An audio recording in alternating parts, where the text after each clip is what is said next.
துதிப்பேன். கர்த்தருக்கு ஸ்தோத்திரம். இன்றைய வேத வசனம் சங்கீத புஸ்தகம் 28:7 வசனத்தை நம்ம பார்ப்போம். கர்த்தர் என் பலனும் என் கேடகமுமாய் இருக்கிறார்.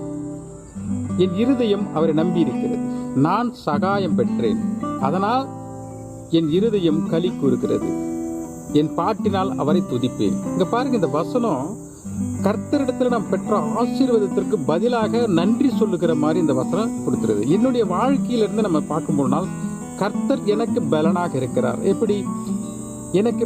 எனக்கு பல பிரச்சனைகள், துன்பங்கள், கஷ்டங்கள், பாடுகள் வரும்போது நான் பலனற்று போகும்போது ஒரு பலமாக, ஒரு தாயாக, தகப்பனாக, அண்ணனாக, தம்பியாக, சகோதரனாக என்னோடு இருந்து அந்த பிரச்சனையிலிருந்து வெளிக்கொண்டு வருவது மிகப்பெரிய பலமாக கர்த்தர் எனக்கு இருக்கிறாங்கிறது நான் நிறைய இடத்துல உணர்ந்துக்கிறேன்.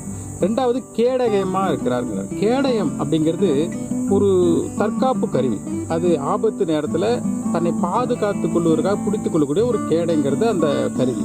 அப்படியாக எனக்கு பல பாடுகள் வரும்போது, என்னை நோக்கி வருகிற ஆபத்து, என்னை நோக்கி வருகிற பல தவறுகள், பெரிய பிரச்சனையிலிருந்து என்னை பாதுகாத்து கொள்ளக்கூடிய ஒரு அரணாக, ஒரு கேடயமாக கர்த்தர் இருக்கிறாரு. நிறைய விஷயத்தில் நானும் இந்த விஷயத்தில் உணர்ந்துக்கிறேன். ரெண்டாவது, இதனாலே தான் என்னோட இருதயம் அவரையே நம்பி இருக்கிறது. ஏன்னா என்னை எல்லா விஷயத்திலும் பாதுகாத்து கொண்டு இருக்கிறது கர்த்தருங்கிறதுனால எந்த விதத்திலையும் கர்த்தரை விட்டு என் இருதயம் விலகாதுங்கிறது. அதை நான் சகாயம் பெற்றுங்கிறேன். ஆமாம், நிறைய ஒரு விஷயத்தில் நான் அவர்கிட்ட மிகப்பெரிய ஆசீர்வாதம் பெற்றிருக்கேன். ஏன்னா எனக்கு பெரிய ஒரு ஆபத்து வந்தப்போ எல்லாம் முடிஞ்சு போச்சுங்கிற காலகட்டத்தில் என் ஆண்டவர் காவந்தம் பண்ணி இந்த உலகத்தில் உசுரோடு வச்சிருக்காருன்னா அதை விட எனக்கு பெரிய ஆசீர்வாதம் என்ன இருக்குது?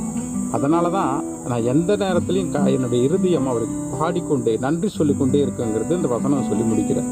சரி, அப்போ என்ன சொல்ல வரோம்னா, நமக்கு ஆண்டவர் நம்மளை கண்டுபிடித்து தேடி ஒரு விஷயம் செஞ்சிருக்கார் என்றால் அதோடு விட்டு விடாமல் நம்ம அவருக்கு நன்றி சொல்லிக்கொண்டே இருக்கணும். அவரை நம்ம துதித்து கொண்டே இருக்கும்போது கர்த்தர் மேலும் மேலும் நமக்கு பல வகையான ஆசீர்வாதம் கொடுக்க இருக்கிறார்கள் இந்த வசனம் சொல்லுகிறது. அப்படியாக நீங்களும் நானும் என்னை போல அநேக தேவன் மூலமாக நிறைய ஆசீர்வாதம் பெற்றிருந்தால் அவருக்கு நன்றி சொல்லுங்க, அவரை துதிங்கிறது இந்த வசனம் சொல்லுகிறது. அப்படியே அந்த வசனத்தை படி வாழ்வோம், அவருடைய ஆசீர்வாதத்தை பெற்றுக்கொள்ளும். ஆமென்.